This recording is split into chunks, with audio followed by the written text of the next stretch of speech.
മിശിഹായിൽ പ്രിയമുള്ള സഹോദരി സഹോദരന്മാരെ, പ്രിയമക്കളെ, ഈ പ്രഭാതത്തിൽ സുഭാഷിതം 19:5 നമുക്ക് ധ്യാനിക്കാം.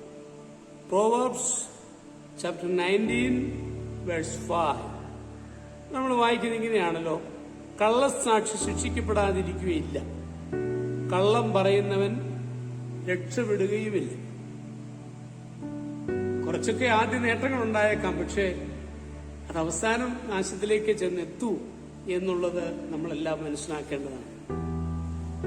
കഴുതയും കുറുക്കനും ചങ്ങാതികളായിരുന്നു. ഒരു ദിവസം രണ്ടുപേരും വേട്ടയാടുവാൻ പോയി. ദൂരെ തിളങ്ങുന്ന 2 കണ്ണുകൾ കുറുക്കന്റെ ദൃഷ്ടിയിൽപ്പെട്ടു. സിംഹരാജനാണ്, രക്ഷയില്ല, പിടിക്കപ്പെട്ടത് തന്നെ. കുറുക്കനൊരു ബുദ്ധി തോന്നി. കഴുതയെ അവിടെ നിർത്തി അവൻ നേരെ സിംഹത്തിന്റെ അടുത്ത് ചെന്നു. പ്രഭോ, അങ്ങ് വല്ലാതെ വിശന്നിരിക്കുകയാണെന്ന് തോന്നുന്നു.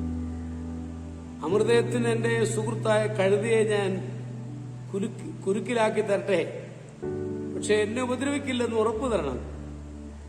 സിംഹം സമ്മതിച്ചു. കുറുക്കനൊന്നും സംഭവിക്കാത്ത മട്ടിൽ കഴുതയുടെ അടുത്തെത്തി. നമുക്ക് ഇനി വേട്ടയാടൽ തുടരാം.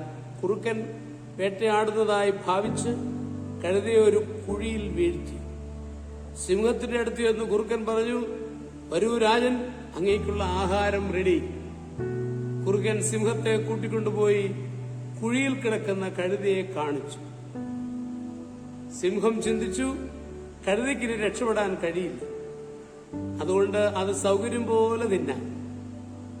കൂടെ നിൽക്കുന്ന ഇരയെ ആദ്യം തിന്നാം.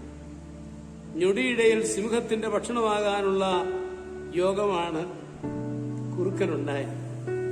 സ്നേഹിതനെ ബലി കൊടുത്ത് സ്വന്തം രക്ഷയ്ക്ക് കൊതിക്കുന്നവർ പെട്ടെന്ന് കുടുങ്ങും. ആ ഒരു ബോധ്യം നമ്മുടെ ഹൃദയത്തിൽ നിലനിൽക്കട്ടെ. നമ്മുടെ കർത്താവിശ്വയുടെ കൃപയും പിതാവായ ദൈവത്തിന്റെ സ്നേഹവും പരിശുദ്ധാത്മാവിന്റെ സഹവാസവും പരിശുദ്ധ അമ്മയുടെ മധ്യസ്ഥതയും നിങ്ങളെല്ലാവരോടും കൂടി ധാരാളമായിട്ടുണ്ടായി, എപ്പോഴും എപ്പോഴും എന്നേക്കും. ആമേൻ.